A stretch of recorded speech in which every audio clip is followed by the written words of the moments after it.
días a todos.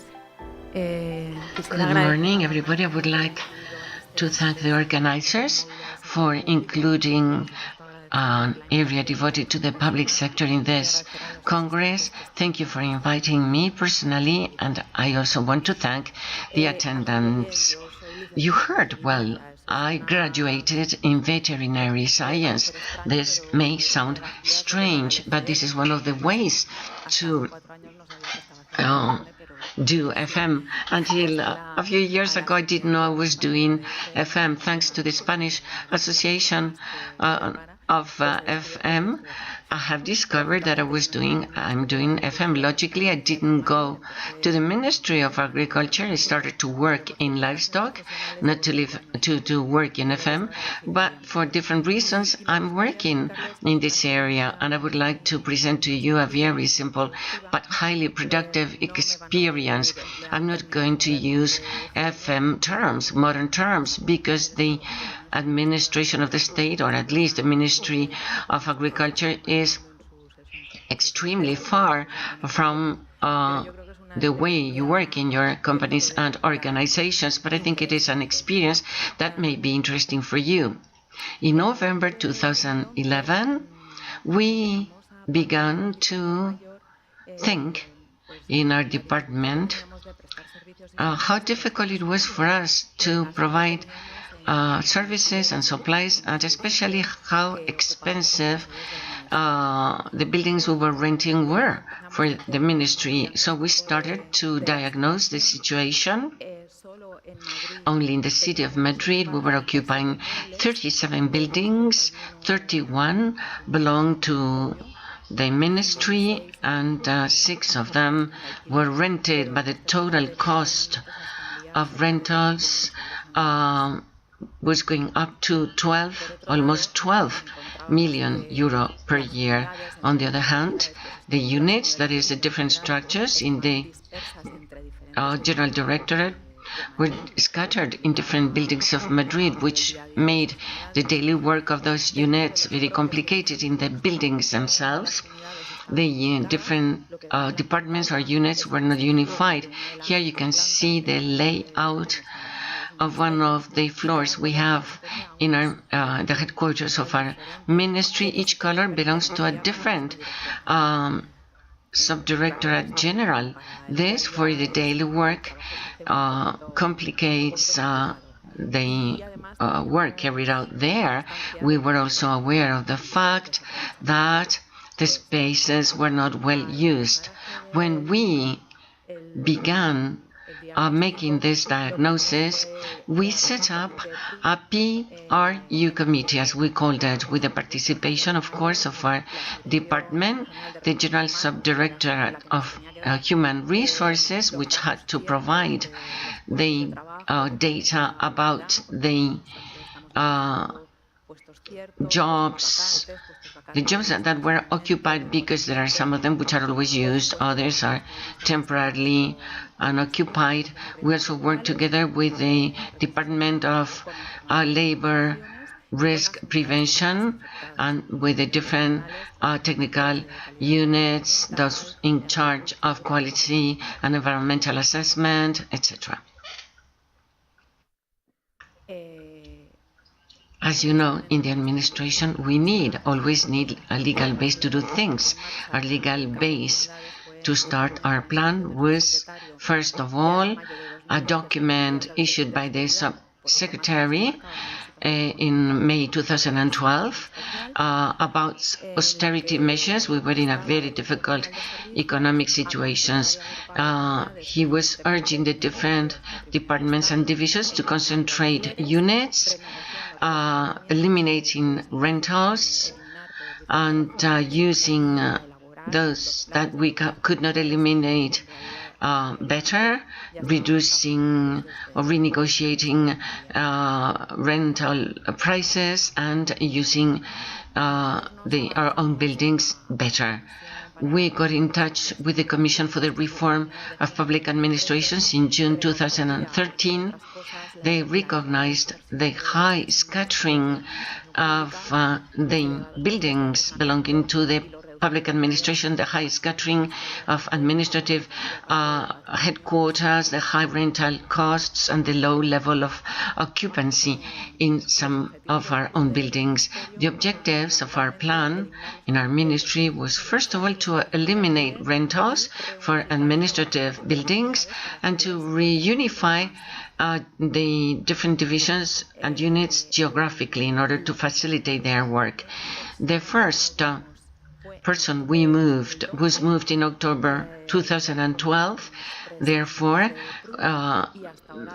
the results so far are those that you can see on the screen. After 3 years, we have left 4 buildings under rental. We are using 3 buildings that or rather, we have abandoned 3 buildings that belong to the Ministry of Agriculture because they were not used. We have passed them to the public administration so that they can use them for other purposes or selling them in auctions. We don't know. We achieved savings of almost 10 million euro per year, almost the expected figure. We have moved more than 1,000 employees, and we still have to move about 600 more.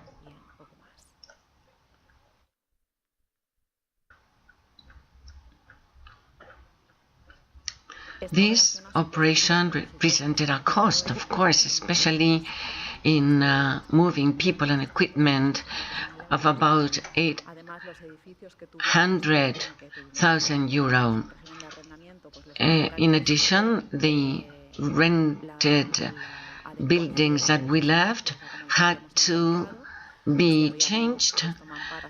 For example, we had to remove separation or partition walls, specific floors for specific equipment, and then we had to make expenses in the new buildings we occupied. For example, the video wall of the Department Against Fire for fire control. Well, there we had to make high investments. This is a department where the forest fires that take place in Spain are controlled. Then the relocation plan of the Ministry of Agriculture is going to last till 2017, October 2017. In Madrid, we are finishing some rearrangement work to use buildings which were not properly used. Nevertheless, we still have to do a lot of changes in the rest of Spain, such as provincial agriculture departments, and then coastal services, 23 of them, and so we still have some work to carry out within this plan, and with this we hope to achieve this refurbishing and work and those rearrangements.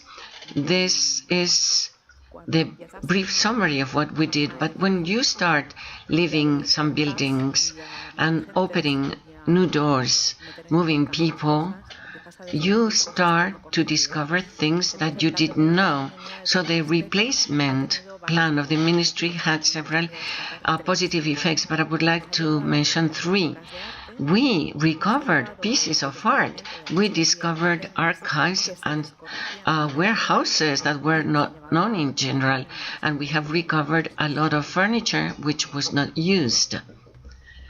In the case of the historical and artistic heritage, we have recovered paintings, sculptures, clocks, furniture, which were not well inventoried.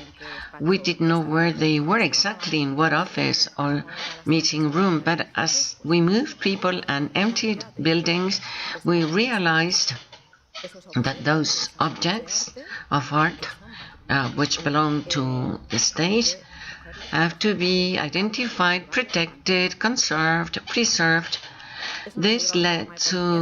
This raised our awareness about the cultural and artistic heritage of our department. We adopted several measures. One of them was having a curator.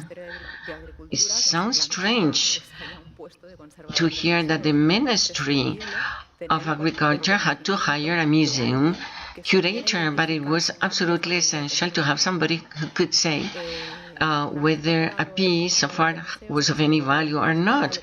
Then we set up a plan of artistic collections in order to inventory and catalog all the pieces of art in our ministry, and a series of measures of conservation and preservation were set up. We were aware, therefore, that we had significant historical heritage in different buildings.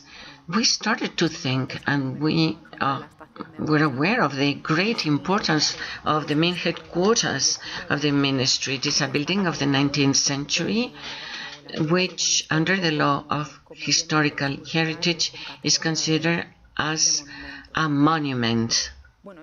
This led us to consider the possibility, because this is demanded by the law on heritage, the possibility of giving the citizens the possibility of visiting the monument. And about a year and a half, we established a program for free visits with some performances concerning the visit. In the weekends, we hire 2 actors. They play Encounter in the Palace. One of them is a man who represents Ricardo Velázquez, the architect of the building, and the other person is an architecture female student of that time. And it is a very interesting story while the visitors visit the best and most interesting parts of the building. We also held the 25th anniversary of the declaration of this building as a monument, and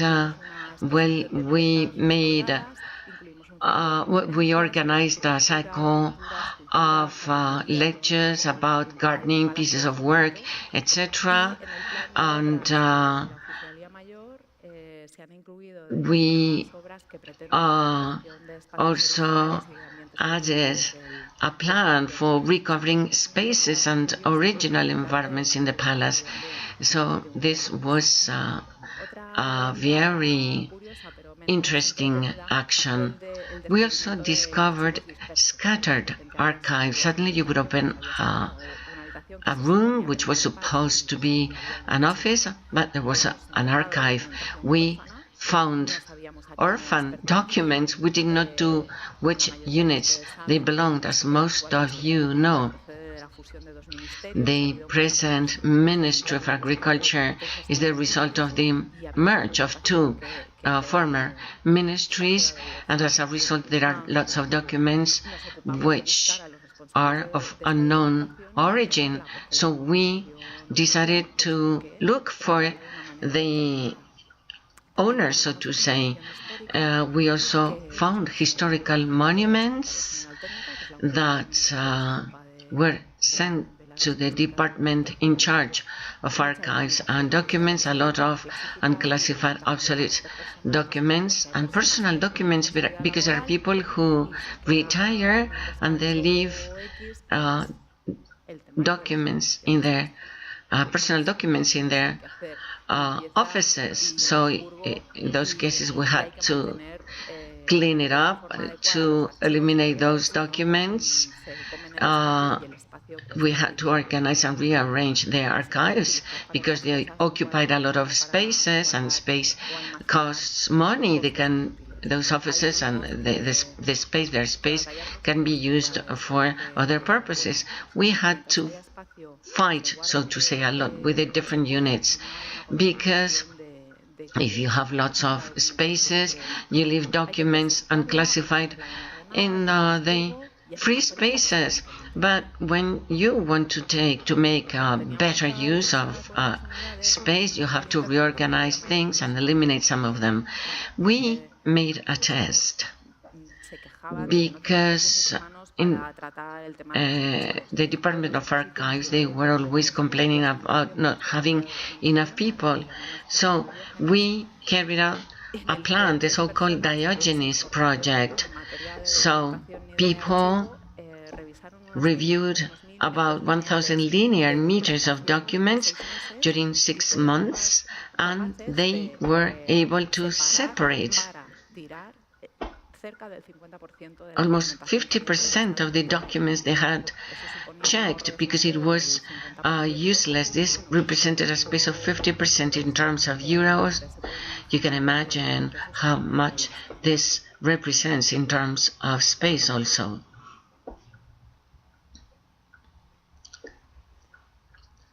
This led us, as we are at the end of the Unit Relocation Plan, this led us to work harder in the area of archives. We set up the Pandora project because we opened up the Pandora box, and we are going to rearrange, reorganize, and rationalize archives and warehouses devoted to publications by general directorates. We are at the beginning this year. We are using 2 industrial buildings or workshops that we have outside Madrid in order to place our archives there using the most modern techniques. We also discovered warehouses and lots of corners with a lot of office material, which led us to adopt a series of measures to create a central warehouse with office equipment to make an inventory of everything that existed for the ministry staff who was no more working there. We decided to use a basic IT plan so that just a few people could order or request office material for the different units. We are doing now follow-up of the material requested and the costs, and each directorate, general directorate and director every 3 months has a report, receives a report about the cost of the material which is used. This is another plan which is quite useful. We had too much furniture. There were offices in which it was complicated to get in due to the large amount of cabinets, desks, and all kinds of equipment, and we have rearranged all this. We have eliminated those that were too old, and we have given or sold some equipment which is no longer useful for the ministry, but which may be useful for other organizations.